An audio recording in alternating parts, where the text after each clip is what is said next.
2012년 6월 중국 공안으로부터 날아온 팩스 한 통. 중국 칭다오의 한 공원에서 젊은 한국인 여성이 숨진 채 발견이 됐다는 내용입니다. 한국 경찰은 즉각 관련 내용을 살펴보기 시작하는데요. 이 사건이 벌어진 건 공원 내 우거진 대나무 숲.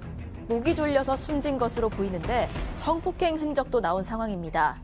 이 피해자의 신원을 조회해 보니까 어릴 때부터 한국과 중국을 오가면서 살았던 것으로 보이는데 다시 중국으로 간 지 며칠 되지도 않아서 이 여성은 도대체 왜 시신으로 발견이 된 걸까요? 오늘 사건연구소는 칭다오 대나무숲 살인 사건을 따라가 봅니다. 자, 칭다오, 중국 산둥 지역에 있는 맥주가 아주 유명한 도시죠. 자, 그런데 이렇게 먼 곳에 중국의 한 공원에서 한국인 젊은 여성이 숨진 채 발견이 됐다. 네. 자, 백 변호사님.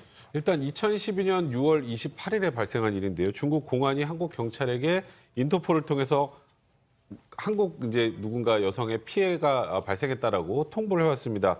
그러니까 이 전날 중국 칭다오 로카린 공원의 대나무 숲 속에서 23살 한국인 여성이 살해당한 채 발견됐다라는 그런 내용이었는데, 그러니까 당연히 그러면 이 피해 여성의 신원부터 파악을 해야겠죠.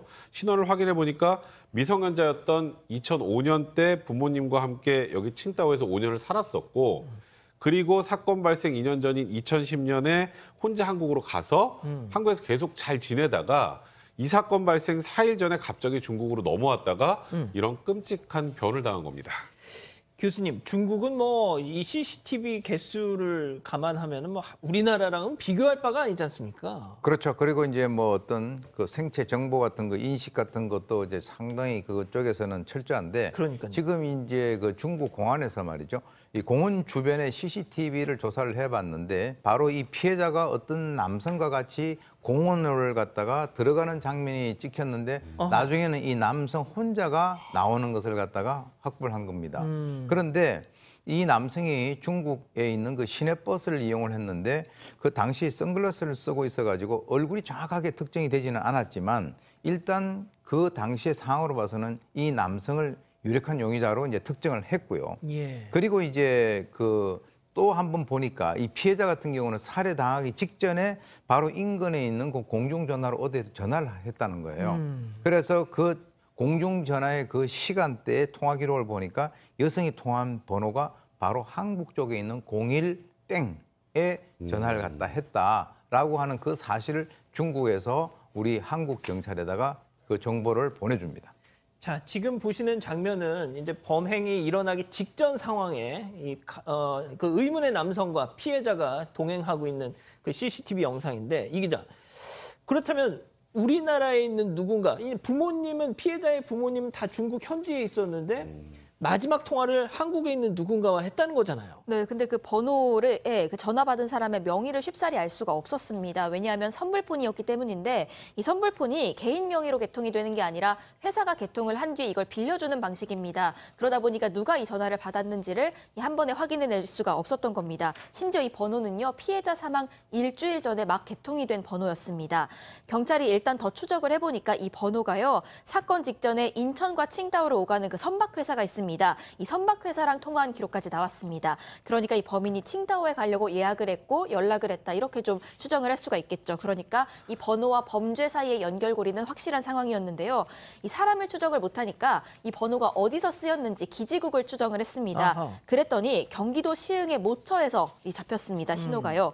경찰이 통신업체의 직원들, 그러니까 이 선물폰을 판 업체의 직원과 가족들의 주소를 전수조사했는데 한 여직원의 어머니가 시흥 이 지역에 살고 있는 게 확인이 됐습니다. 곧바로 이 어머니에게 전화를 걸어서 혹시 이 선불폰 번호에 대해서 아시냐 이렇게 물어봤는데 이 어머니가 나중에 얘기합시다라고 얘기를 하고 전화를 그냥 끊어버렸습니다. 자, 양 변호사님, 보통 경찰이 전화를 하면 나중에 얘기합시다라고 얘기 안 하잖아요. 무슨 일이시죠? 하지 않습니까? 왜 그러세요? 뭐 무슨 일이에요? 이렇게 얘기를 하는데 이상하잖아요. 근데 하여튼 그 상황에 이를 때 또 동시에 경찰은 이 피해 여성 주변 가족 관계들을 조사를 하기 시작했던 겁니다. 근데 알고 보니까 이 23세 여성 사건 있기 1년 전에 결혼을 해서 혼인신고를 했던 겁니다.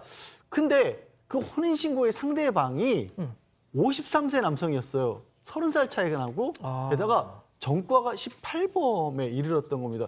뭔가 일반적이지 않은 그런 상황이었죠.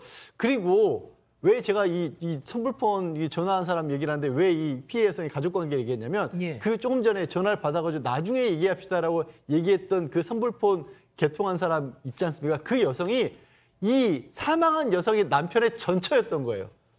이상하게 꼬여 있는 거죠. 그러니까 이 전처가 이 누군가 자기 선불폰 회사에 다니는 딸을 통해서 선불폰을 구해왔고 그 선불폰을 누군가가 썼던 겁니다. 그래서 하필이면 이 칭다오 공원에 있는 그 피해 여성과 통화를 했던 겁니다.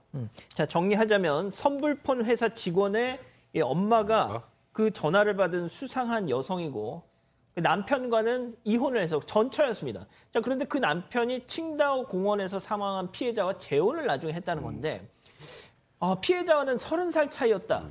자, 이게 백 변호사님 다시 한번 좀 설명을 해주시죠. 좀 이상하죠. 그러니까 피해 여성이 그러니까 30살 차이 남편을 만난 게 이게 사건 발생하기 한 9개월 전쯤이었는데 아까 말씀드렸던 것처럼 중학교 때부터 중국 칭다오에 살다가 2010년에 혼자 한국으로 이렇게 넘어온 건데 그러니까 이제 피해자가 뭐 사실 혼자 넘어와 있으니까 생활도 그렇게 좀 넉넉하지 않고 쉽지 않았겠죠. 그때 이 김 씨가 접근해서 위로해주면서 집세도 내주고 방을 잡아주기도 했다라고 해요. 그래서 이제 혼자 살던 이제 김 씨에게 크게 의지해서 이 여성이 이제 혼인신고까지 했는데 혼인신고를 부모 몰래 했습니다. 네, 그러니까 여성 부모님들 입장에서는 이건 도저히 받아들일 수 없다. 그래서 그것 때문에 이제 이혼 절차를 밟던 중이었다라고 하고요. 여성 부모님의 얘기를 종합해 보면 이 피해 여성 부모님입니다. 어릴 때 큰 병을 앓아서 또래보다 정신 연령이 조금 낮았는데 2010년 한국 돌아가고 싶다고 어느 날 훌쩍 떠났고 2년 만에 나 결혼했어 이러고 그냥 단순 통보만 했었다는 겁니다. 자, 이 기자. 30살 차이가 나는 남자랑 결혼한다는 것도 놀라운데 그 남자가 전과 18범이다. 이거 뭔가 좀 정상적이진 않아 보여요. 네, 게다가 부모님 몰래 혼인신고를 한 상황이고요. 그런데 이 남편 김 씨는요, 마땅한 직업도 없는 상태였고 이 빚만 2,700만 원이 있는 상황이었습니다. 이 결정적으로 이 결혼 2달 만에 이 숨진 여성, 그러니까 아내 앞으로 생명보험을 들었습니다. 사망 시에 3억 6천만 원을 수령하는 상품이었는데 이 수령인을 지정하진 않았지만 통상적으로 부부관계인 경우에 배우자가 가져가게 되죠. 이 보험회사 관계자에 따르면요, 당시에 이 남편이 여성을 직접 데려와서 사인을 시켰다고 진술을 했습니다. 그러니까 이 남편 김 씨가 너무나도 의심이 되는 상황입니다. 그런데 이 사건 당일, 그러니까 아내가 중국에서 숨졌을 때 정작 이 남편은 한국에, 그것도 유치장에 잡혀 들어가 있었습니다.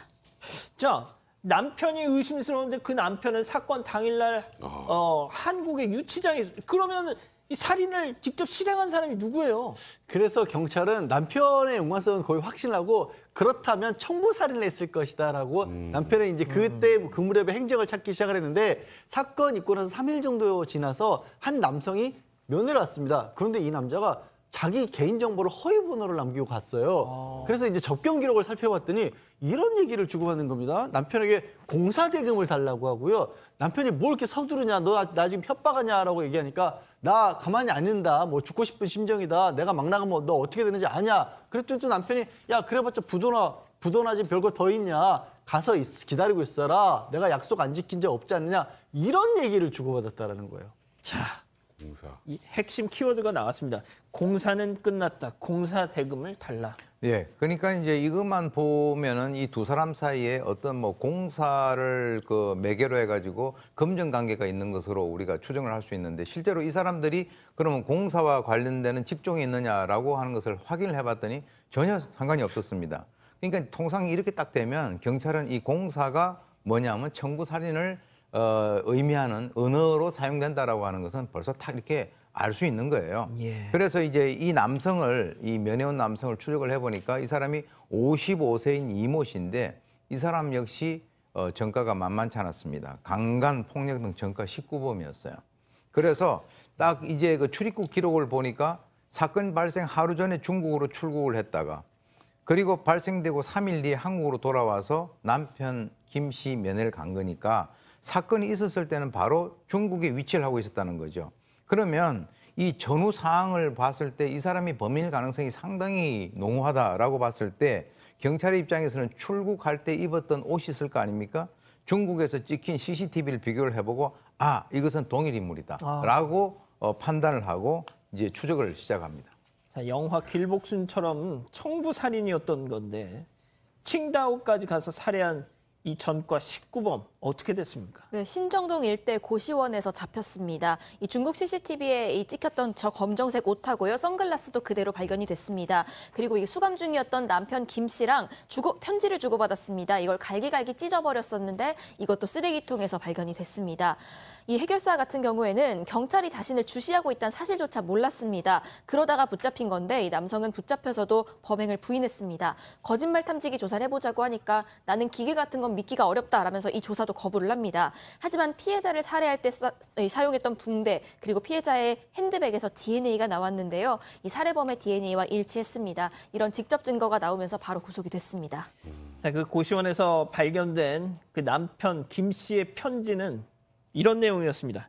야, 돈 반드시 줄 테니까 이 편지 다 읽은 뒤에 버려라 라는 내용이었다는데, 자, 전과 18범과 19범이 만나서 결국 사람 한 명을 살해했습니다. 이자들은 어떻게 만난 거죠?